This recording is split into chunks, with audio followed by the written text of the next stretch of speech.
Hi, this is an overview of how to use the client intake form for instructional design projects. The form is 5 pages long and it acts as a way for you to scope a project for price and timeline. The first page focuses on stakeholder and project background. You'll fill out the information in these fields. Underneath the project background, there are two very important questions. The first one is to describe the business outcome you'd expect this training to address. So we're going to pretend that this is a training that's being requested for sales improvement. You would put the information here. Maybe the outcome the stakeholders would like is to increase sales by 20% by the end of the year. The second question that's very important is what other actions have been taken to address the issue before requesting training? As we all know, training is not always the answer. So here you can actually go ahead and find out if they've done other things. Maybe they've done some mentoring or coaching. Maybe they've purchased an outside sales training. That information can go here. Sometimes they haven't tried anything. So it's important to get the root information so that you know where you're headed and that you're not trying something that hasn't succeeded in the past. The second page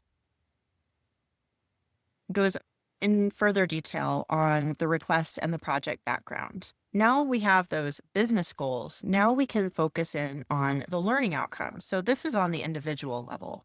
So what are the learning outcomes that are expected so that it will improve the business goal or meet the business goal?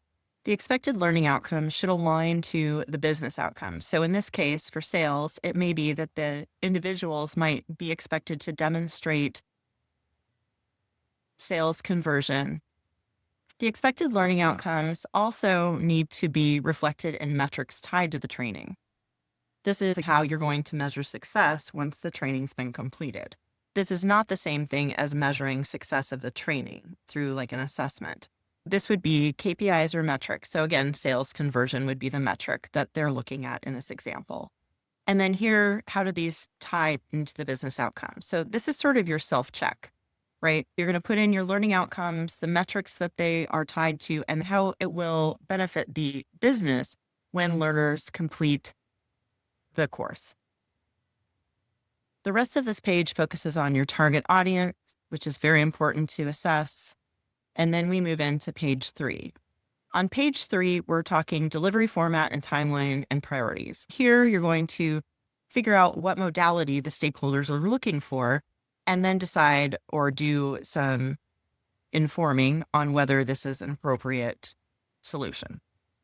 Project output requirements, this usually factors into the LMS, so your learning management system. Where is the content being housed? What type of tool do you prefer? And again, remember, this is a template, so all of the text and everything in here is editable, so you can adjust this. So for example, here it says, do you prefer Rise or Storyline? We know those are articulate products. If your company or organization doesn't use that, you could remove that question or you can update the question with a more appropriate ask. Timelines and priorities. This is important to know if you're backing into a date or if you have flexible date and then why that's important. So sometimes you'll get people who want to just have it done by a certain date, and that's fine, but it may create problems or a rushed timeline. So it's important to ask if it is a hard deadline, and then if there are related events or dependencies that are dependent on people either taking the course or having it launched during a certain quarter, etc. Page 4 goes into stakeholder and available materials. This is identification of your SMEs. Down here, you have your communication style. So how are you going to communicate with the client or your stakeholders? And then finally, the available content and resources.